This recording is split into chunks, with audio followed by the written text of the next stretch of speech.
What if I told you that the greatest threat to Ibrahim Traoré was not France, not the United Nations, not the foreign powers plotting against him, but the very men sitting beside him?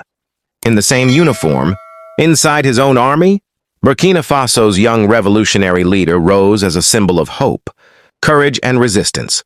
The world admired him, the fearless soldier who stood up against the might of powerful nations. But what the world did not see was another war. A war so dangerous it didn't happen on the battlefield. It happened in secret rooms of the presidential palace, in late-night meetings of generals, in whispered conversations of commanders who once swore loyalty to him.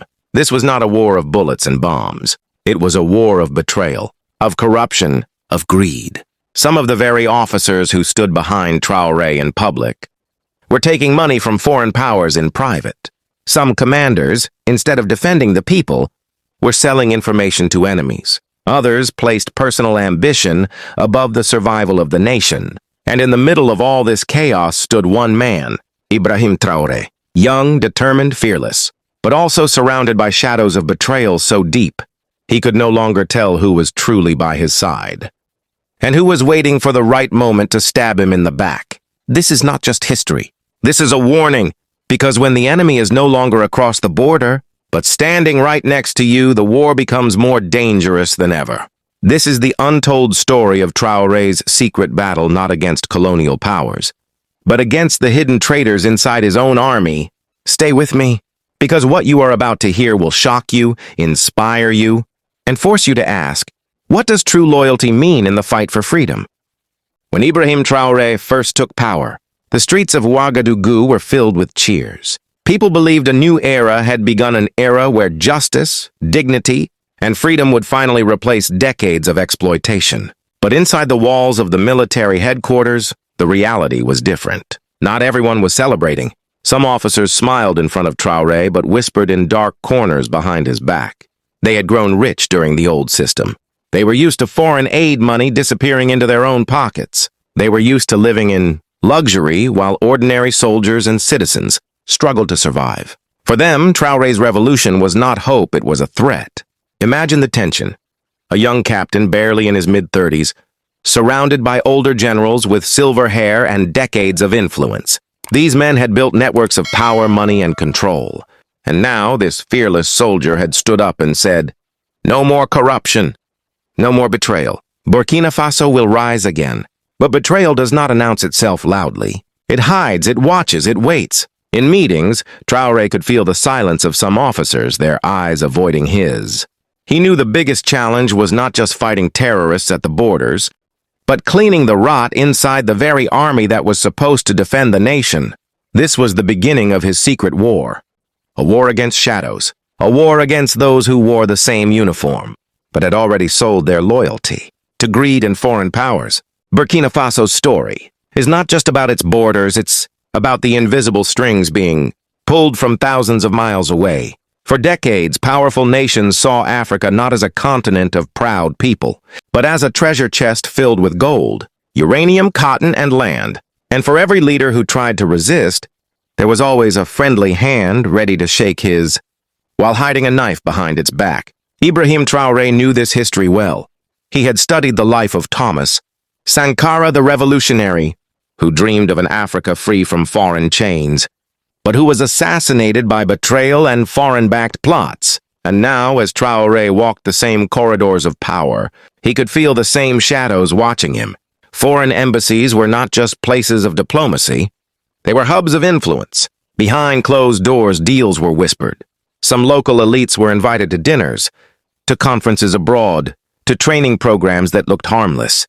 But in reality were ways to buy loyalty. Every handshake, every smile carried a price. Inside Burkina Faso's own military, Traoré began to suspect that some officers were no longer working for their flag, but for foreign masters. Intelligence reports hinted at unusual phone calls, secret bank transfers, and unexplained meetings late at night. Weapons were flowing into the hands of mercenaries, and somehow, the enemies at the borders always seemed to know the army's next moves. The young captain realized something dangerous. The battlefield was not just in the deserts of Burkina Faso. The battlefield was in his office, in the loyalty of his soldiers. in the whispers of generals who once pledged allegiance to him but now dreamed of removing him. And the foreign powers knew exactly how to strike, not by sending armies, but by planting doubt, fear, and betrayal in the very heart of his revolution. This was the second front of his war, not just against terrorism, but against invisible puppeteers who had toppled African leaders for generations. And Traoré made a vow: I will not be another name on their list. I will fight them with truth, with unity, and with the strength of my people. But what he didn't know was that the plot against him had already begun. At first, it was just small things. A convoy that arrived late, a commander who claimed his radio wasn't working, a supply truck that somehow got lost on the way to the front lines. To the outside world, these looked like mistakes, the normal chaos of war. But to Ibrahim Traoré, they smelled of something deeper: betrayal. He had trusted these men. They had marched beside him when he rose to power, raising their fists, shouting slogans of freedom. Yet now, some of those very fists seemed to be tightening around daggers hidden behind their backs. Reports began reaching his desk, whispers that certain officers were attending secret meetings. A few had suddenly become richer, their families living far better than before. Foreign agents, dressed as advisors, were being spotted at gatherings they should never have been part of. And the cruelest sign of all, each time Traoré launched a campaign against terrorists, the enemy seemed prepared, as if someone had warned them in advance. For a man who had given his life to protect his people, the realization cut like a knife. The enemy was no longer just outside the walls, it was inside. And betrayal always begins quietly, with a smile that hides hatred, with loyalty spoken by lips but broken in the heart. One night, as Traoré walked alone through the dim halls of the presidential palace, he thought of Sankara again. Sankara, too, had trusted his brothers in arms, only to be struck down by one of them. The memory haunted him. Will history repeat itself? Will I too fall, not from the bullet of an enemy, but from the hand of a friend? The silence of the palace felt heavier than the battlefield. Guards stood at their posts, but even their eyes felt different now, too sharp, too watchful. He wondered, were they protecting him or watching his every move? The young captain was learning the cruelest lesson of leadership. Revolutions are not destroyed by outsiders alone, they are destroyed by the weak hearts of those who cannot resist temptation. And now, temptation was everywhere, in bribes, in promises, in threats whispered into the ears of men who once swore loyalty. This was no longer just a war for Burkina Faso. This was a war for his very survival. But what Ibrahim Traoré didn't yet know was that the noose was already tightening, and the betrayal that had haunted his thoughts was about to reveal its true face. The morning was like any other in Ouagadougou. The presidential palace stood proud, its gates guarded by rows of soldiers in green uniforms, rifles gleaming under the African sun. On the outside, everything looked calm. But inside those walls, the storm had already begun. Ibrahim Traoré sat at his desk, files scattered across the polished wood. He had been reading reports of attacks in the north, tracing patterns, trying to predict the enemy's next move. But what he didn't know was that the real attack was already being planned, not in the deserts, not in the forests, but right here, in the very palace he called home. The whispers among his guards had grown louder. Some avoided his eyes when they saluted. Others spoke too quickly, too nervously, as though hiding a secret. Traoré could feel it in his bones. The loyalty that once bound his men was cracking. That morning, as he walked down the corridor lined with portraits of past leaders, a chill ran through him. The faces of men who had once ruled Burkina Faso seemed to stare at him. Some had died in office. Others had been removed in coups. Each painting seemed to whisper the same truth. This palace has swallowed many before you, and it will swallow you too. Later that day, he called a meeting with his closest advisors. They gathered in the grand chamber, the air thick with tension, as Traoré spoke passionately about strengthening defenses and standing firm against foreign influence. He noticed something unsettling. Some men nodded with fire in their eyes, but others, they shifted uncomfortably in their seats, glancing at each other as if waiting for a signal. And then, the first crack appeared.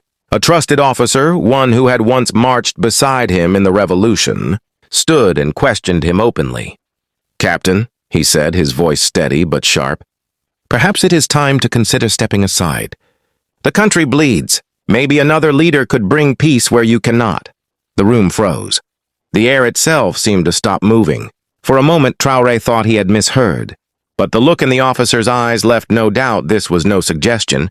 It was a warning. Traore's jaw tightened. He rose slowly, his hand resting on the desk. "I did not rise for myself," he said, his voice low but filled with steel. "I rose for Burkina Faso, and as long as I breathe, I will never abandon this fight. If anyone here believes otherwise, look me in the eye and say it with your chest." But no one spoke. Silence filled the chamber. Yet behind that silence was something louder than words: treason. That night, as darkness fell over Ouagadougou, the palace lights flickered. Traore sat at his desk once more, staring at the reports before him. But his mind was elsewhere. The footsteps of his guards echoed down the hall. Too many, too heavy, too deliberate. He closed his eyes for a moment and thought of his people, the farmers, the workers, the children who cheered his name. He thought of the promise he had made to fight for them, to never sell his soul to the enemies of Africa. But destiny was moving quickly now. The palace walls, once his shield, were closing in on him. And outside, the night air carried with it a smell of smoke, steel, and betrayal. The revolution was about to face its darkest hour. The night sky above Ouagadougou was heavy with clouds, swallowing the moon and stars in a blanket of darkness. The city slept, unaware that history was about to be written in blood. Inside the presidential palace, the lamps burned low, throwing long shadows across the marble floors. Ibrahim Traoré sat alone in his office, the desk lamp casting a circle of light over maps, files, and handwritten notes. His uniform jacket hung loosely from his shoulders, the weight of the nation pressing down on him. He rubbed his temples, exhausted from endless hours of planning. Yet his mind refused to rest. Something didn't feel right. The palace was too quiet, the air too still. Far down the corridor, footsteps echoed, slow, heavy, too many at once. He straightened in his chair, his hand brushing against the holster at his waist. The guards on duty were supposed to rotate silently, never in such numbers. His instincts screamed, "Something is wrong!" Then it happened. The door to his office creaked open, not with the respectful knock of a loyal soldier, but with the slow, deliberate push of a predator entering its prey's den. A group of guards stepped inside. Their rifles were lowered but ready. At the front was the same officer who had questioned him earlier that day. His face was stone, his eyes cold. "Captain Traoré," the officer said flatly, "your time is over. Stand down." For a heartbeat, the world froze. Traoré's pulse thundered in his ears, but his gaze was calm, unshaken. He leaned back in his chair as if daring them to finish their betrayal. "Over?" he said quietly. "No, it is just beginning." The officer's jaw clenched. He raised his hand, the signal. Suddenly, the soldiers stepped forward.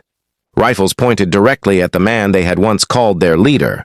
One of them moved closer, pressing the cold steel of his gun against the back of Traoré's head. The air in the office turned electric. The very walls seemed to shiver with the weight of treason, but Traoré did not flinch.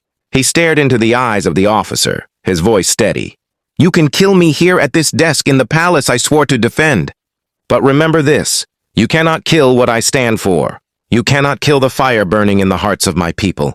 And when history writes this night, it will not remember your names. It will remember your cowardice." The officer's face hardened. The finger on the trigger twitched. The guards tightened their grips. In that tense silence, the world seemed to hold its breath. Was this the end?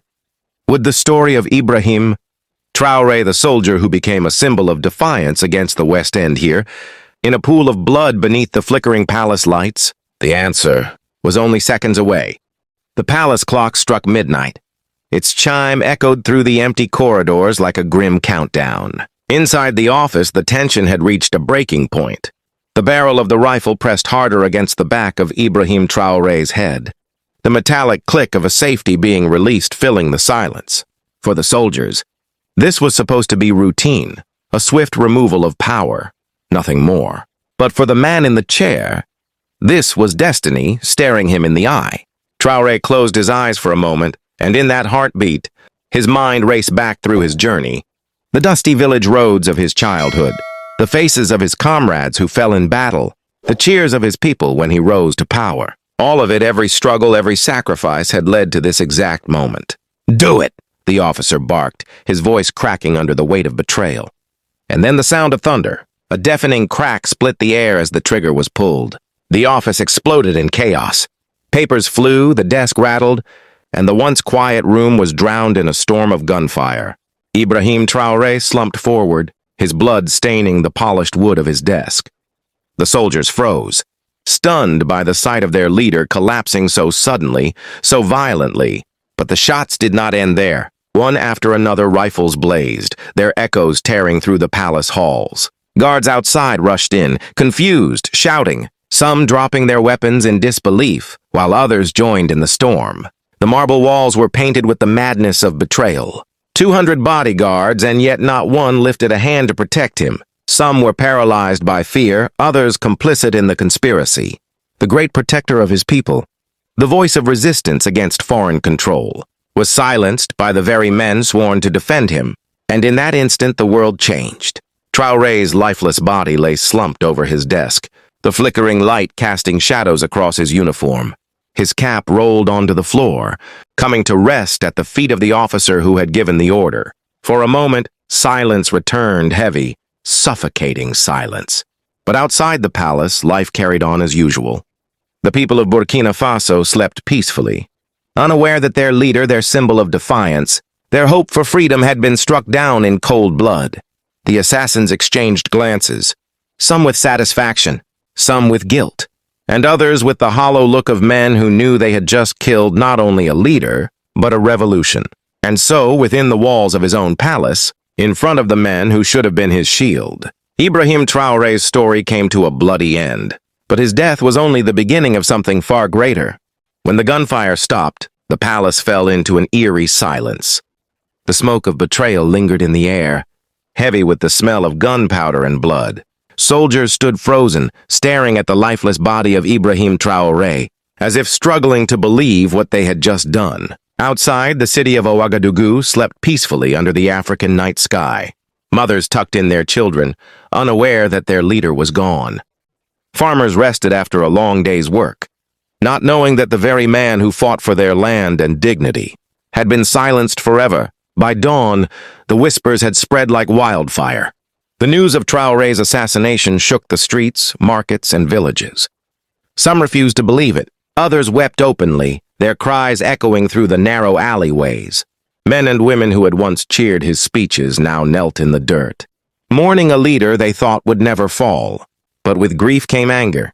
Crowds gathered, fists raised, voices trembling with rage. Traoré did not die for nothing, they shouted. His blood will water the tree of freedom! His death did not break the people's spirit, it ignited it. The very act meant to silence him became the spark of something unstoppable. Graffiti of his face appeared on walls overnight. His name became a chant, a weapon of defiance. From young students to old revolutionaries, people declared, Ibrahim Traoré lives through us. The world, too, could not ignore it. News agencies reported the shocking betrayal. Some foreign powers quietly celebrated, believing a thorn in their side had been removed. But others saw the truth that the young African leader had become larger than life. Legends grew around him. Stories of his courage spread beyond borders. In Mali, Niger, Guinea, and across Africa, people spoke his name with reverence. For them, Traoré was not just a man, he was a symbol. Proof that Africa could rise against corruption, against foreign domination, against the chains of the past. And in the hearts of his people, he was not dead. He was immortal. For revolutions are not built on the survival of one leader. They are carried forward by the fire left behind. And Ibrahim Traoré's fire burned brighter in death than it ever had in life. So while his enemies believed they had ended his story with bullets, in the dark, in truth, they had only written the first chapter of his legend.